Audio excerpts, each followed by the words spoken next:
Hi, everyone. This is Jacqueline from She Rises Studios, and welcome to Light the Torch. Today, we're honoring a timely and transformative resource designed for the leaders of today and tomorrow in a culture that often rewards overwork, treats exhaustion like a badge of honor. Leadership Resilience Workbook offers a bold new path. Behind this essential work is a woman whose life mission is to help leaders rise. With over 20 years of expertise as a leadership resilience strategist, licensed counselor, and board certified coach, she brings both wisdom and heart to this much needed conversation. We are so honored to have her here today. So please help me welcome the brilliant author of the Leadership Resilience Workbook, Prudence Hatchett. Hi, Prudence. Hello, thank you so much for that warm introduction. Oh, you're very much welcome. Well, we're so excited to have you here and talk about this awesome book that you now have available for everyone. So the title is The Leadership Resilience Workbook. What inspired you to create it, and why is this message you think is very urgent in today's culture of overwork? My book, Evolutionary Resilience, actually encouraged me to create the Leadership Resilience Workbook because there was a lot that I still wanted to say. And in fact, I'm not Mhm. sure if it's a subject that I can finish. So when I got the idea of doing a workbook, something more tangible, something more hands-on that leads and guides through strategic Mm. exercises to help bring some of the strategies alive, to help them be more real. So that's really what encouraged me, and working with leaders every day, doing the exercises. I wanted to reach, of course, a broader audience, and there's no way better to do that than in a book. That's awesome. Now, because you've been working with leaders for many, many years now, Mhm. what misconception you think leaders have about leadership or resilience that you hope to challenge right away? Mhm. I think in my experience, I hear a lot of leaders talk about resilience as if it's this one time thing, or that we're supposed to hold resilience until we're so emotionally overwhelmed Mhm. that that's when that burnout starts to creep in. So again, like my mission is to for resilience to be a lifestyle, something we walk in every day to lessen those stressors so we are already prepared to handle those moments. And it's not if they will come, it's when those challenges come. Awesome. And what do you think, in your own words, this leadership resilience truly mean? It means it means a mouthful, but to me in this moment, it means authenticity. It means walking in your purpose in the most confident way that you can. It does not mean being perfect or perfection. It does not Mhm. mean leaders are not supposed to feel.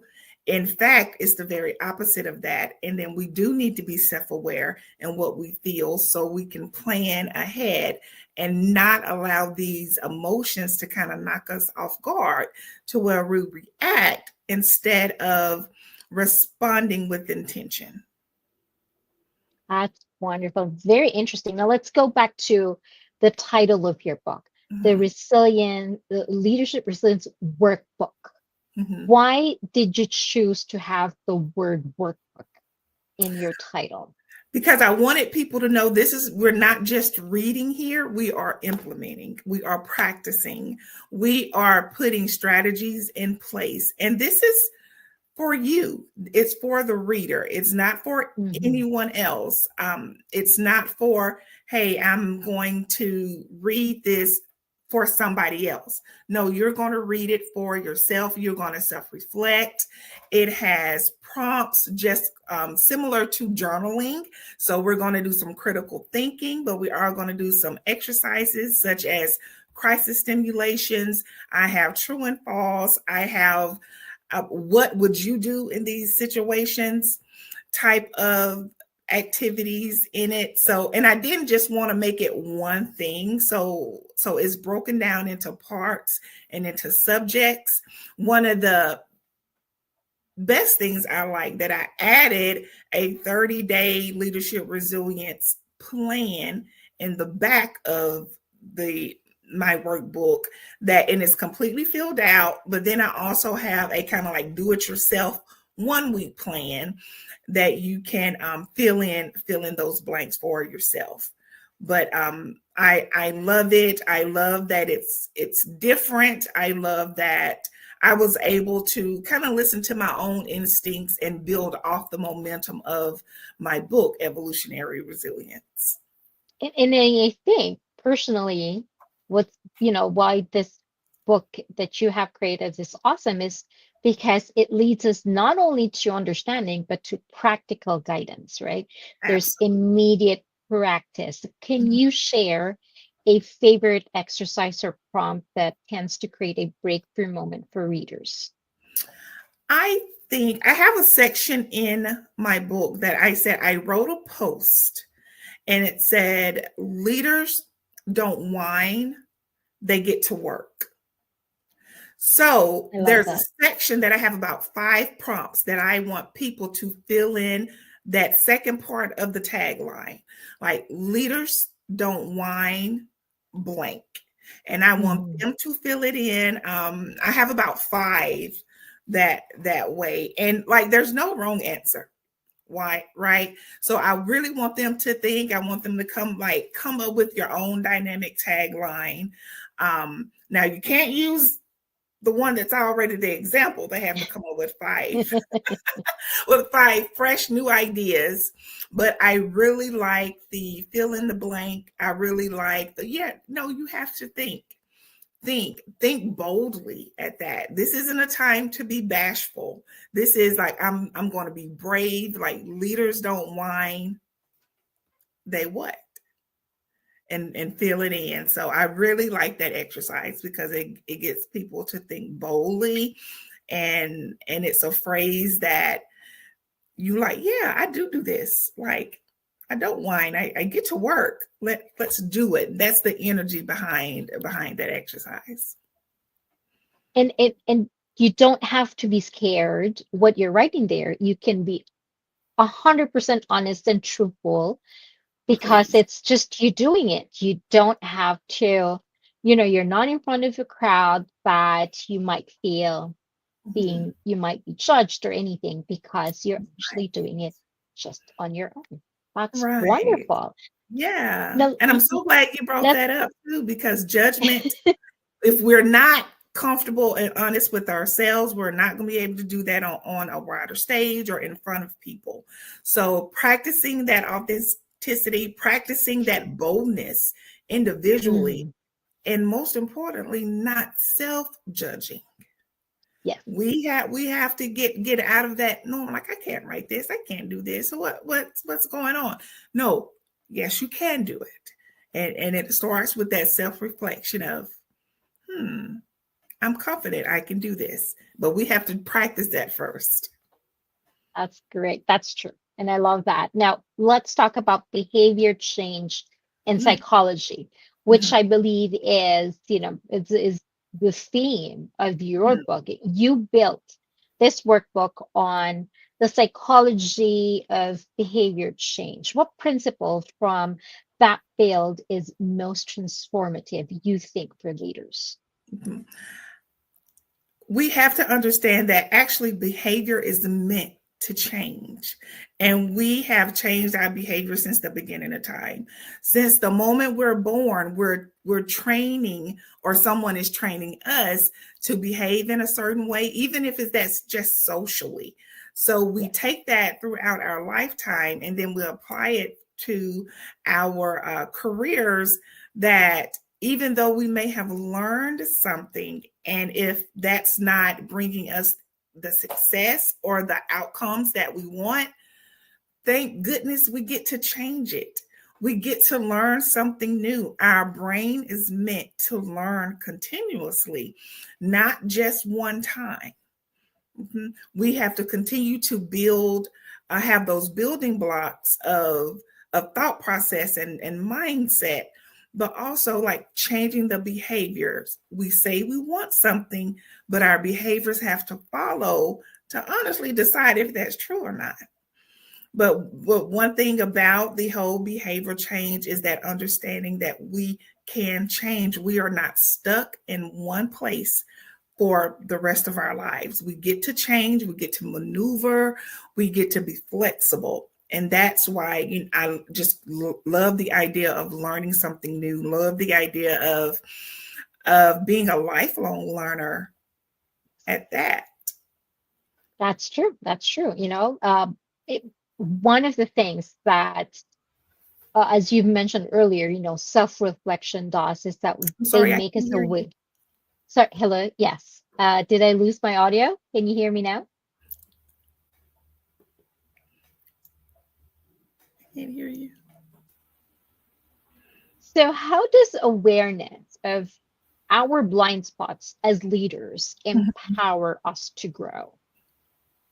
That is such a good question because it's kind of hard to imagine ourselves having blind spots, Hmm. right?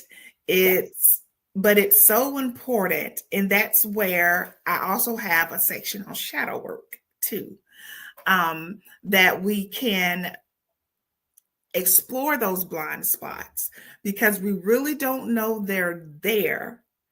It's something that happens in real time. Like, did I Mhm. judge someone? Did I have a unknown bias toward someone? But when we understand, yes, those blind spots are there, we become just a better leader for everyone, and not just I'm too proud to admit that I have some of these hard behaviors Mhm. that I do want to change. And going back to that previous question, that's why it's so important. I'm like, no, my behaviors can change. I'm always learning something new. And especially when we're working with people and just the changing dynamics, it's very important that we continue to check those blind spots and those biases so we become more productive, more impactful, and our purpose continue to live out through that authenticity. But first, we got to recognize, like, I'm still learning, and we have to self-reflect on that too. So That's glad you brought awesome. that And up. Thank you. sure. And I think that's one of the secret to being a great leader is that not that you are open, not just that you're open to learning more things, it's that you are evolving as Mhm. a leader when you learn new things Absolutely. and we just become better. So Absolutely. as as a closing remark, how Mhm. do you hope readers will feel after finishing this workbook? I want them to feel rejuvenated. I want them to feel, like you just said, evolved, but I want them to feel ready to do Mhm. something different, to learn, to excitement for learning something new, and honestly, just to be better. We are so much more impactful when we understand, like, hey, I am the leader. I'm going to teach through doing. I'm going to teach through modeling these same things that honestly that we do want to see in other people, but we have to do it ourselves first. And that's why this workbook is very important, because we get to do the work, we get to be honest, we get to be authentic, which is what I hope, so we can share that same enthusiasm to others, especially other people that we're leading. Like, yes, we can change, but yes, we can be better. That's awesome. I love that. Well, thank you so much, Prudence. Thank you for Thank sharing you. us this wonderful book. Everyone, the Leadership Resilience Workbook offers a grounded, practical path to doing just that. With Mhm. every page, Prudence invites us to pause, reflect, and rebuild leadership from the inside out. No more burnout, no more chaos, just sustainable success rooted in resilience. So Absolutely. If you're ready to evolve as this great leader, grab your copy today and start your journey toward bolder, calmer, and more intentional leadership. Yes, This awesome. is this book is now available on Amazon. Please grab a copy, share it with a friend, share it with someone you think is ready to become the next best leader. Thanks again, Prudence, and thank you everyone for joining me Thank today. you so much.